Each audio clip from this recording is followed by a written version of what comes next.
কেন প্রত্যেকদিন বাড়ি থেকে বেরানোর সময় আমাদেরকে ভাবতে হয় যে যেই যেই জায়গায় যাচ্ছি সেই জায়গাটা আমাদের পক্ষে সুরক্ষিত নাকি? আর সবার শেষে কেনই শুনতে হয় যে তুমি একটা মেয়ে, তাই মেয়ে হয়ে ছেলেদের মতন আচরণ করো না। তুমি মেয়ে হয়ে জন্মেছো, তাই তোমার পায়ে পায়ে বিপদ। তুমি মেয়ে হয়ে জন্মেছো, তুমি যে জায়গাটা পা ফেলবে বলে এক পা এগালে সেই জায়গাটা নড়বড়ে কিনা একবার নয় 10বার ভাবো সেই জায়গাটা তোমার পক্ষে সুইটেবল কিনা। আসলে এই সমস্ত কথাটা না আমরা ছোটবেলায় প্রত্যেকেই শুনেছি আর শুনতে শুনতে বড়ও হয়েছি। ছোটবেলায় অবশ্য অতটা গায়ে মাখাইনি, কেন ব্যাপারটা আমি বুঝতাম না যে গুরুজনরা কি বলার চেষ্টা করছে। কিন্তু যত বড় হচ্ছি, যত সমাজের সাথে মিশছি, তত একটু একটু করে শিখছি আর কি।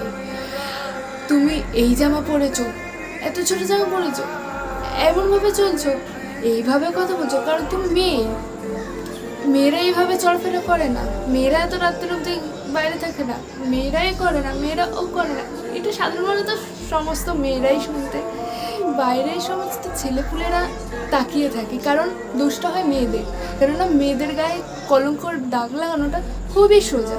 কিছুদিন আগে ঘটে যাওয়া যে আর্যিকরের ঘটনাটা, সেটা তো আমরা সবাই কম বেশি জানি, তাই না? তো জুনিয়র ডাক্তারের সাথে যে ঘটনাটা ঘটলো সে তো অফিস টাইমে ছিল। যদি ভদ্র ড্রেস পরলেই পুরুষদের বাজে নজর যদি মেয়েদের দিকে না লাগে, তাহলে ওই যে আর্যিকরের ওই জুনিয়র ডাক্তারটা নাম যেন কী ছিল, মৌমিতা দেবনাথ, তাহলে তার সাথে এরকম ঘটনাটা ঘটলো কেন? সে তো ভদ্র ড্রেস পরেই জব করছিল। এই ঘটনা যে ওই যে শুধুমাত্র ওই জুনিয়র ডাক্তারের সাথে হয়েছে সেটা নয়, কিন্তু এই সমাজে বহু বহু নারীদের সাথে এই ঘটনাটা ঘটে।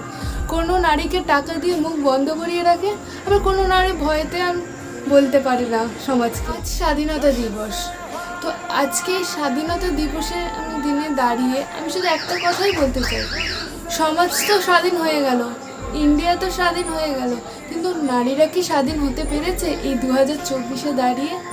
সত্যিই কি আমাদের দিদি বোন মারা সুরক্ষিত? সত্যিই কি? আর যদি সুরক্ষিত হয়, সেটা কিভাবে সুরক্ষিত? এই 2024-এ দাঁড়িয়েও নারীরা অসুরক্ষিত, তাহলে নারীরা কবে সুরক্ষিত হবে?